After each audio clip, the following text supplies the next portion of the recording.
Hello friends, स्वागत है हमारे चैनल में आप लोग का एक बार फिर से। तो बहुत गंभीर समस्या कहिए या कॉमन समस्या है सभी लोगों के साथ। जैसा आप लोग इस वीडियो में देखेंगे तो पता ही होगा किसके बारे में मैं डिस्कस करूंगा। तो समस्या है कि बीसी से एमबीसी हो गए या एमबीसी से एससी हो गए, तो अब क्या करें।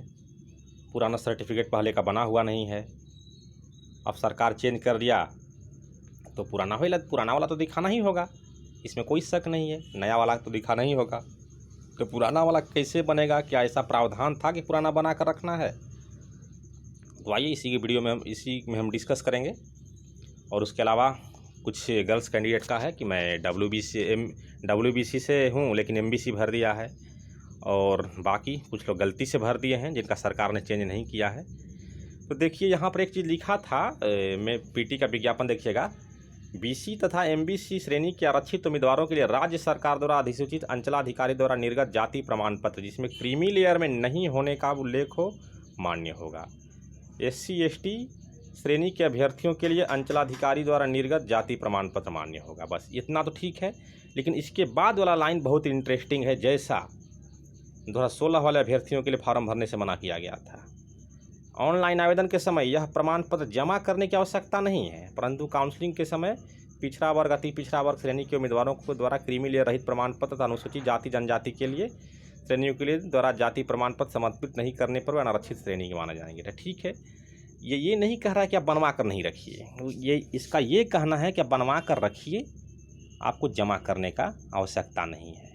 तो इस पर आयोग का दावा मजबूत हो जाता है कि जो लोग का कैटेगरी सरकार चेंज कर दिया है उन लोग को तो दिखाना ही पड़ेगा पुराना वाला, इसमें कोई शक नहीं है। हाँ, ये हो सकता है कि उनका किस्मत ख़राब है कि पुराना नहीं बनवा कर रखे हैं और सरकार ने उनको चेंज कर दिया। ऐसा बीएसएससी सीरियल 2 में हुआ है और उससे संबंधित वीडियो बनाए हुए हैं, जिसका लिंक इसी वीडियो के डिस्क्रिप्शन में है। उसमें एक सीरियल 2 के कैंडिडेट काउंसलिंग कराए थे, वे सारी बातों को बताए हैं कि जिनका कैटेगरी चेंज हुआ है उनका क्या हुआ।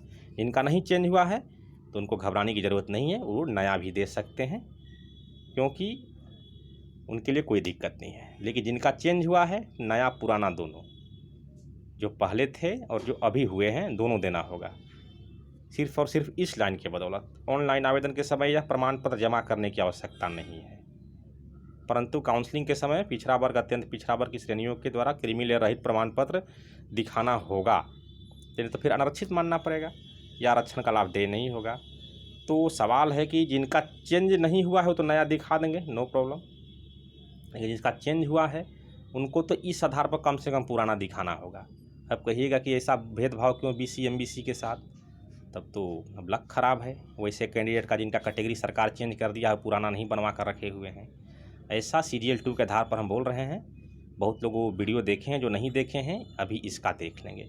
तो उम्मीद करते हैं बीसी से जिसका एमबीसी हो गया, एमबीसी से जिसका एससी हो गया, उनका सॉल्यूशन यहाँ से ख़त्म हो जाएगा। जिनका चेंज नहीं हुआ है उनको कोई दिक्कत नहीं है, वे नया दे सकते हैं, क्योंकि यहाँ ये नहीं लिखा हुआ है कि आवेदन विज्ञापन के 1 साल पहले का, जैसा आपको राजभाषा सहायक में लिखा हुआ था विज्ञापन में ही, वैसा यहाँ नहीं लिखा हुआ है। ठीक है, लेकिन जिनका चेंज हुआ है तो इस लाइन के तहत उनको देना ही पड़ेगा, आवश्यकता नहीं है। तो ये मतलब नहीं है कि आप बनवा करके भी नहीं रखिएगा, बनवा कर आपको रखना होगा। आपको पता कैसे कि हम क्रीमी लेयर में आते हैं, नॉन क्रीमी लेयर में नहीं आते हैं? बनवा कर टेस्ट कीजिएगा तभी तो ये बात हुआ। बाकी आप लोग उस नीचे वीडियो है, उसमें ऑडियो क्लिप हम डाले हुए हैं। एक बीएसएससी सीरियल 2 में काउंसलिंग कराए हुए कैंडिडेट का भी ऑडिटर पोस्ट पर पोस्टेड है। अब भाई अगला प्रॉब्लम है कि हम एमबीसी में हैं लेकिन गलती से जानकारी के अभाव में बीसी भर दिए, तो इनका तो समस्या सभी लोग जानते हैं। अब इनको पीटी और मेंस दोनों, मेंस से क्वालिफाई जनरल का कट ऑफ लाना होगा, वरना उम्मीदवारी रद्द। अब आ जाइए वैसे कैंडिडेट जो फीमेल हैं, डब्ल्यूबीसी में भी आती हैं लेकिन भरा गया है उनसे बीसी या एमबीसी भर दिए हैं, तो उनके साथ क्या होगा? तो उनको यही होगा कि बस उनको डब्ल्यूबीसी के आरक्षण का फ़ायदा नहीं मिल पाएगा। बाकी फीमेल कैंडिडेट देखिए बीसी से हैं लेकिन जनरल कैटेगरी के कोटा से क्वालिफाई कर गई हैं। उसी तरह से ये भी हैं, एक कैंडिडेट बीसी कैटेगरी से हैं, फीमेल हैं और जनरल से क्वालिफाइड कर गई हैं। उसी तरह से और भी कई एग्जाम्पल है, हम दिखा रहे हैं। ये भी एक कैंडिडेट हैं, ये जनरल से हैं तो खैर अलग बात है। और देखिए, हाँ ये देखिए, ये बीसी हैं और जनरल से क्वालिफाई की हैं अच्छा नंबर लाने पर। और एक हैं, देखिए बीसी कैंडिडेट ही हैं लेकिन बीसी से क्वालिफाई भी कर गई हैं। और ये देखिए, ये भी हैं बीसी से ही क्वालिफाई किए हैं। और अगला उदाहरण हम लोग देखते हैं, ये भी हैं बीसी से और बीसी से क्वालिफाई कर गए हैं। फिर ये देखिए, ये एमबीसी हैं और एमबीसी से क्वालिफाई भी किए हैं। फिर ये देखिए, ये एमबीसी से हैं, एमबीसी से क्वालिफाई भी किए हैं। अगला ये देखिए, एससी से हैं, एससी से क्वालिफाई किए हैं। और उसके बाद देखिए, अगर जो डब्ल्यूबीसी भी अप्लाई किए हैं तो बीसी के साथ साथ डब्ल्यूबीसी का भी फ़ायदा लेंगे।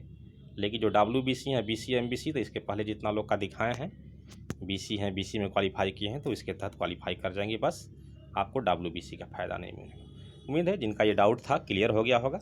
बाकी वीडियो के डिस्क्रिप्शन में जो लिंक दिया हुआ है जिस वीडियो को, सभी लोग सुन सकते हैं। जिनके भी कैटेगरी सरकार चेंज किए हैं, नहीं चेंज किए हैं, सबको जानकारी होगा तो अच्छा ही रहेगा। बाकी दोबारा देखना चाहते हैं वीडियो को दोबारा भी देख सकते हैं। तो इस वीडियो को ज़्यादा से ज़्यादा शेयर कीजिए। चैनल पर पहली बार हैं या अभी तक सब्सक्राइब नहीं किए हैं तो सब्सक्राइब भी कर लीजिए, और वीडियो पसंद आए तो लाइक भी कर लीजिए। धन्यवाद।